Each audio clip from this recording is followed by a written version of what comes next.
Gubaon nga bunkhouse sa mga sakop sa bantay dagat sa Dakbayan sa Talisay, gisugdan na pagpaayo. Ang detalye sa report ni Femery Dumabo. Hapit unom ka bulan na ang nakalabay human gi-report dinhi sa GMA-RTV Balitang Bisdak. Ang panawagan sa mga kawani sa Fisherman Sea Ecological Care Office SICA. Kay grabe na ang tulo kun mag-ulan ug katumpago na ang 30 ka tuig na nga bunkhouse. Ug karon, dako ang ilang pasalamat nga nasugdan na ning simanaha ang pag-renovate sa ilang buhatan. Ilabi na nga ting-uwan na usab. Sumapa, ang pagpatrabaho sa ilang bunkhouse mas nakapataas sa ilang moral. Kapin sa 20 ka mga sakop sa fisika ang gitunga sa duha ka shift nga maoy magbantay sa kadagatan sa syudad 24 oras. Maka taas sa among moral kay ilabi na gyud na nang magdutig panggabi eh.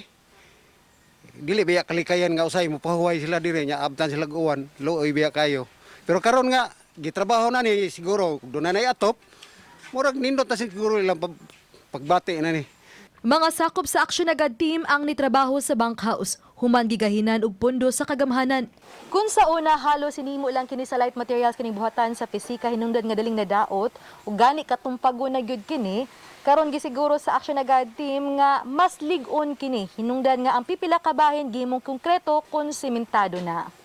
Giuna sa pagtrabaho ang pundasyon o gidali usab nila kini aron mailisan na ang busloton nga atop. Probably nila mong kuan ipahap concrete. O nya. Ngano sa mas lig-on? Oh, mas ka lig-on kaysa sa una. Doon ka sa dagat. Nya labi na magkanang kuan hangin. Uba ni John Solon. Ako si Femery Dumabok.